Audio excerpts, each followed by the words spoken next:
Noong October 15, 2018, bandang 2:00 ng hapon, ang binatang si Syed Ibrahim Mujamil na 20 taong gulang na Indian Muslim at nakatira sa Anteri District ng Mumbai ay tumawag sa istasyon ng taxi at tumihiling na magpadala ng taxi na sinasabing magpapahatid siya sa Santa Cruz Airport mula sa Anteri. Maya-maya'y dumating ang taxi sa loob lamang ng ilang minuto. Agad na lumabas ang binata na may kinakaladkad na isang malaking maleta sa likod niya, na mukhang nagmamadali at nag-aalala. Samantala, tinulungan siya ng taxi driver na isakay ang mabigat na maleta sa trunk at habang isinasakay ng driver ang maletang humigit kumulang 40 to 50 kilogram ang timbang, ay nagtataka itong nagtanong sa binata na kung ano ang nasa loob nito. Ngunit ang lalaki hindi sumagot. At nang mailagay na ang maleta sa trunk ng sasakyan, ay sinimulan na nila ang paglalakbay. Ngunit sa kalagitnaan ng biyahe, iniba ni Syed ang destinasyon at sinabi sa driver na gusto niyang pumunta sa ibang lugar at hindi sa airport. At sa mga sumunod pang minuto, ay binago niyang muli ang destinasyon ng 2 o 3 pang beses, na parang hindi niya alam kung saan niya gustong pumunta.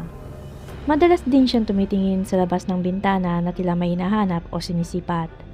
Ngunit bandang huli nang sila'y napadaan sa isang liblib na lugar, sinabi niya sa driver na huminto doon at bababa na siya. Di umano ay sasalubungin daw siya ng isang kaibigan niya doon na siyang maghahatid sa kanya sa airport. Kaya't sa tulong ng driver ay kinuha niya ang kanyang itim na maleta sa likod ng sasakyan at pagkakuha ng driver ng bayad ay umalis na ito at si Syed naman ay naglakad na palayo. Ngunit para sa driver ito'y kakaiba. Pagkatapos na magmaneho ng ilang kilometro, ay nagsimula siyang maghinala na ang lalaking pasahero ay maaaring may tinatago sa kanyang maleta. Kaya naisip nito na magpababa sa isang madilim na lugar. Di naglaon na pagpasya ng driver na bumalik at pumunta sa lugar kung saan niya iniwan ang lalaking pasahero. Ngunit pagbalik niya doon ay wala na ang lalaki na may dalang maleta. Ngunit naiwan ang itim na maleta na bahagyang nakatago sa gitna ng mga puno. At agad tumawag ang taxi driver ng ilang taong dumadaan at humingi ng tulong na siyasatin ang laman ng bagahe. At nang sinimulan nilang buksan ng maleta ay nanlaki ang kanilang mga mata sa kanilang nakita, dahil lumabas ang isang kamay mula sa loob ng maleta. Agad nilang isinara ang maleta at tumawag sa pinakamalapit na police station. Ipinagbigay alam nila sa kapulisan ang sitwasyon at hinintay ang pagdating ng mga pulis. Di nagtagal ay dumating ang Mumbai Police sa pinangyarihan at nang binuksan ng mga pulis ang maleta, doon ay tumambad sa kanila ang isang walang buhay na katawan ng isang magandang babae na tinatayang may edad na 20 hanggang 22 taong gulang. Doon ay na-confirm na ang hinala ng taxi driver na ang binatang pasahero ay may itinatagong lihim sa loob ng maletang yon. At dahil sa pananamit ng babae, inakala ng mga pulis na maaaring siya ay nagmula sa isang mayamang pamilya. Ngunit ang babae walang dalang telepono o ID card, kaya mahirap na makilala siya. Kaya tumakbo sa kanilang isip na kung sino ang babaeng ito, bakit siya pinatay, at sino ang pumatay sa kanya. At para ibunyag ang mga katotohanan para malutas ang kakilakilabot na kasong ito, sinimula ng pulisya ang investigasyon. At una silang nakakuha ng detalyadong impormasyon mula sa taxi driver. Dahil ang biyahe ay naibuk sa pamamagitan ng Ola application, agad na kinuha ng pulisya ang numero ng telepono ni Syed Mujamil mula sa talaan ng reservation. At habang tinatrabaho ng unang team ang numero, ay sinimulan naman ng isa pang team ang footage ng mga security camera na nakapaligid sa lugar. At sa masugid na pag-iimbestiga, ay nakita nila si Syed na dala ang kanyang itim na suitcase at ang kanyang pagkakilanlan ay nakumpirma. Ngayon ang kanyang mukha at kanyang phone number ay nasa kamay na nila. Kaya naman ang mga pulis ay agad na kumilos at hindi nag-aksepa ng oras. Kaya naman agad nila pinuntahan ang lugar kung saan nakatira ang binata. Ang mga pulis ay kumilos ng napakabilis, kaya't ang killer ay hindi na nagkaroon pa ng pagkakataon na takpan ang kanyang mga landas. Agad nilang natunton si Syed sa pamamagitan ng pagsubaybay sa numero ng telepono na ginamit nito para sa reservation ng taxi. At nang ang mga pulis ay makarating sa inuupahang apartment ni Syed, ay nagulat sila sa kanilang pagpasok dahil na-caught in the act nila si Sayed na pinupunasan ang mga bakas ng dugo sa sahig. Naaktuhan nila mismo ang dugo sa kanyang mga kamay. Ang nakakatakot na pangyayari sa silid ay naging dahilan upang kilabutan ultimo mga pulis. At napakalinaw na may kung anong brutal na pagpatay na naganap sa silid na ito dahil lumantad din sa kanila ang mga dugoang kumot at mga kagamitan na ginamit sa pagpatay. At ang lahat ng yon ay natagpuan sa apartment ni Sayed. Kaya naman may dahilan ng mga pulis para hulihin siya at dalhin sa kanilang kustodiya 4 na oras matapos ang insidente. At sa panahon ng interogasyon, nalaman nila ang tunay na pagkakakilanlan ni Sayed Ibrahim Mojamil, na 20 taong gulang na binata. Siya ay nagmula sa isang mayamang pamilya mula sa Hyderabad. Ang kanyang ama ay isang retiradong maritime officer, at siya ay naninirahang mag-isa sa Mumbai.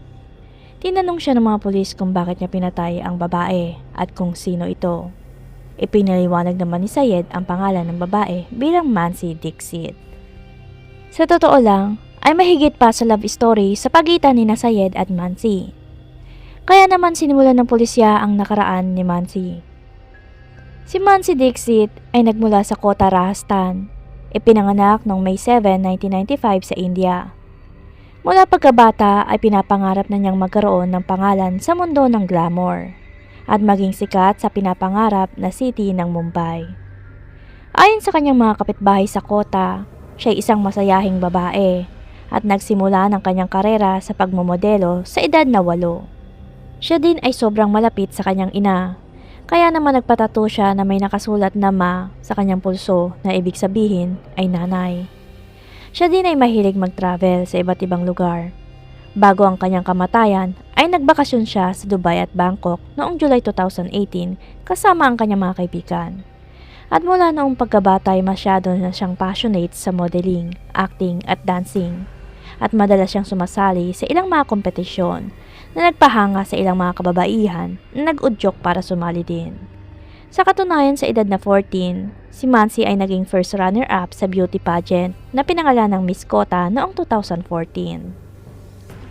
At dala ang kanyang pangarap, lumipat siya sa Mumbai noong 2018 at nagsimulang gumawa ng sariling pangalan sa Bollywood. Siya ay lumabas sa mga TV series at pang-araw-araw na serye tulad ng Crime Patrol. Si Mansi ay napaka-talented, maganda at mapangarap na tao. Ngunit ang hindi niya inaakala na ang ambisyong binubuo ay maglalapit sa bitag ni Sayed Ibrahim Mojamil. Ngunit sino nga ba si Sayed Ibrahim Mojamil?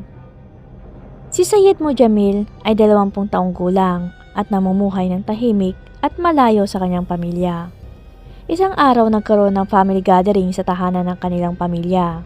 Ang kanyang kapatid na lalaki na si Jamil ay pinakilala ang kanyang kasintahan. At ang babaeng ito ay si Mansi Dixit. At di umano ay magpapakasal na daw sila at nagsimulang ihanda ang lahat. Ngunit sa paglipas ng panahon, si Sayed ay may nararamdamang kakaibang damdamin para kay Mansi. Nahulog na pala ang kanyang loob dito. At dumating sa puntong hindi na niya mapigilan ang nag-aalab na damdamin para kay Mansi at iniisip na mas mahalaga ang kanyang sariling kaligayahan. Kaya naman nagsimula siya maghanap ng mga paraan upang mapalapit kay Mansi Dixit. Ngunit hindi siya nangahas na humakbang o sabihin kay Mansi ang kanyang nararamdaman. Ang malamyang ngiti at mahinghing kilos ay lumilikha ng sobrang atraksyon kay Sayed. Ngunit kahit gaano niya ito kagusto, ay hindi niya kayang ipagtapat ang damdamin para kay Mansi. At dahil alam niyang si Mansi ay nobya ng kanyang kapatid, ay alam din ni Sayed ang kanyang mga limitasyon. Ang magandang si Mansi ay aktibo din sa social media at siya ay lalong nakilala dahil sa isang sikat na pelikula. At dahil sa angking kagandahan at hubog ng katawan, madalas siyang kuhanin para sa mga photoshoot. Samantala si Sayed na sobrang obsessed kay Mansi, ay madalas na sinusundan si Mansi kung saan-saan at palihim na kumukuha ng mga larawan at video nito. Nabubuhay siya sa kanyang mga panaginip sa isang relasyon na hindi magkakatotoo at lalo siyang nahuhulog kay Mansi araw-araw. Hindi naglaon, si Sayed ay nagpadala sa nagbabaga niyang damdamin at gumawa ng isang plano at nag-set up ng isang bitag. Noong October 15, 2018, bandang 9:00 ng umaga, ay pinadalhan ni Sayed si Mansi ng isang mensahe na nag-aalok ng isang photoshoot. Ipinakilala niya ang kanyang sarili bilang isang empleyado ng isang model agency sa Instagram.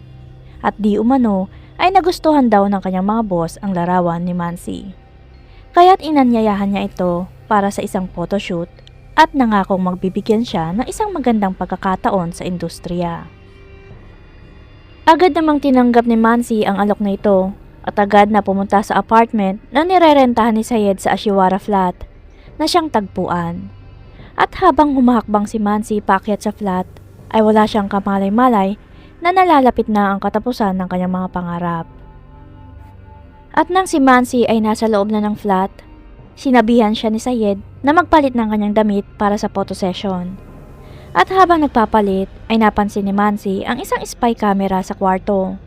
Galit na kinumpronta niya si Sayed at doon ay pinagtapat ni Sayed kay Mansi na hindi talaga siya photographer. At di nagtagal ay lumitaw ang totoong intensyon ni Sayed at nagsimula siyang kumilos ng hindi nararapat. Ilang sandali lang ay wala na sa kontrol ang lahat at alam na ni Mansi kung ano ang nangyayari. Sa pagkakataong yon ay hiniling ni Sayed kay Mansi na makipagtalik ito sa kanya. Galit na tumutol si Mansi at nagbanta na magsasampa ng reklamo sa pulisya. At nang sinubukan niyang umalis ay mabilis siyang inatake ni Sayed. Galit na hinampas ng isang matigas na bagay ang ulo ni Mansi. Dahilan para mawalan siya ng malay. At dahil sa tinamong head injury, ang dugo ay nagsimulang tumulo sa sahig. At sa takot na magising si Mansi at tumawag ng pulis, ay sinaka ni Sayed si Mansi hanggang malagutan ng hininga gamit ang isang lubid.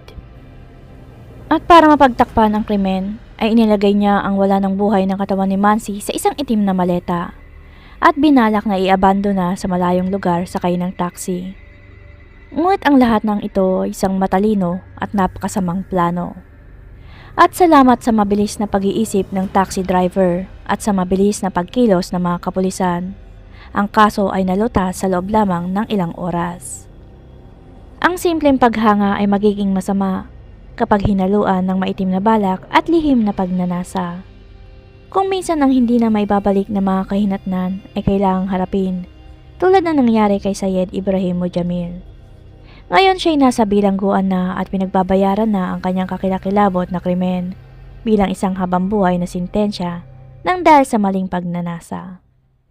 Yun lamang po para sa araw na ito. Salamat sa pakikinig.